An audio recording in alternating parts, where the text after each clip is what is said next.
Allah Subhanahu wa taala berfirman di ayat ke-6 dan ke-7 surat Al-Fatihah, Ihdinas siratal mustaqim.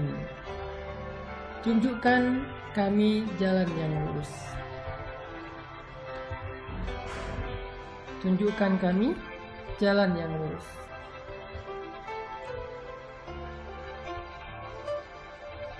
Saya menyampaikan di pertemuan sebelumnya bahwa surat Al-Fatihah itu adalah Ummul Quran, ibunya Al-Quran 30 juz. Sehingga apa yang ada di dalam Al-Quran dari Alif Lam Mim sampai surat An-Nas itu semuanya dikandung maknanya di dalam 7 ayat surat Al-Fatihah. Semuanya dikandung di dalam 7 ayat surat Al-Fatihah. Jadi dia 7 ayat tetapi ada di dalam sekian ribu ayat Al-Quran. Makanya disebut dengan Ummul Quran, atau disebut juga dengan As-Sab'ul Mathani, 7 ayat yang diulang-ulang.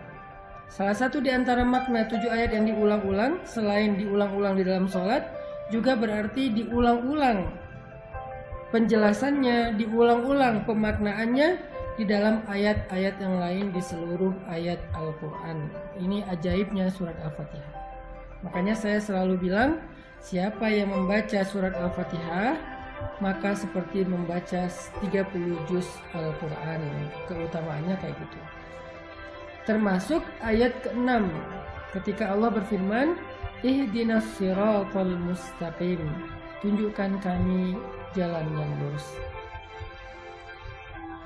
Jadi di sini teman-teman kita berdoa agar Allah tunjukkan kita jalan yang lurus.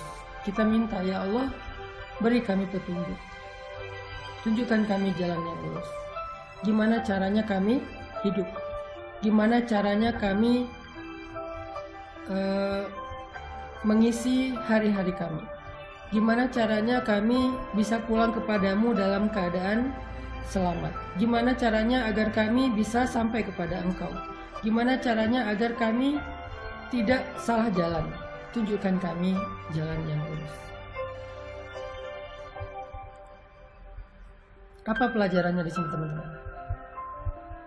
Ketika kita meminta kepada Allah untuk ditunjukkan jalan yang lurus, di sini tuh ada sebuah pengakuan kalau kita nggak tahu jalan. Di sini tuh ada sebuah kesadaran, self-awareness, kalau kita itu merasa bodoh. Kalau kita tuh merasa nggak tahu apa-apa, Allah lebih tahu, Allah lebih berilmu, Allah lebih maha mengerti, Allah lebih bijaksana. Kita tuh bodoh, awam, nggak tahu apa-apa. Di sini sebuah iktiraf, sebuah pengakuan. Sehingga kalau ada orang yang membaca ayat Ihdinas siratal mustaqim, tetapi dia merasa lebih tahu daripada Allah, berarti dia belum membaca Ihdinas siratal mustaqim. Apapun bidang ilmu yang kita kuasai, kita tuh bodoh, teman-teman. Apapun keahlian kita, kita tuh awam.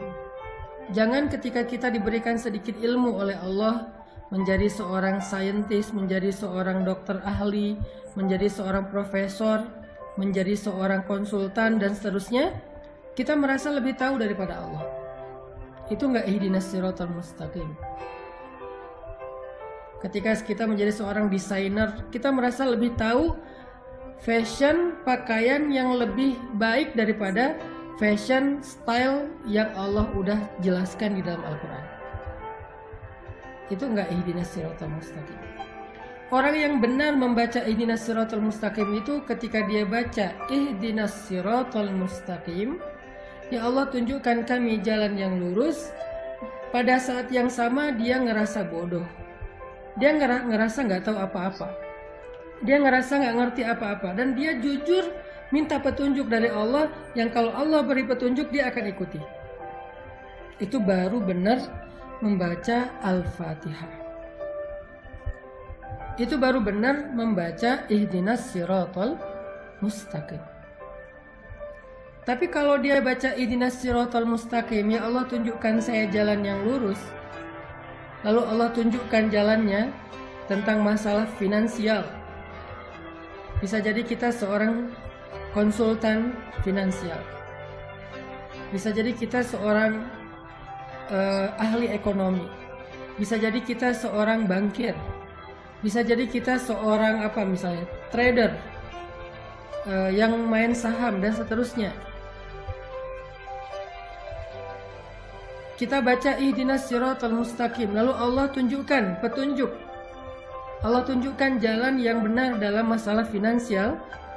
Salah satunya adalah janganlah kamu makan dari hasil riba. Janganlah kamu mempraktekkan riba. Terus kita bilang, wah ini sistem sebetulnya sehat buat ekonomi kita.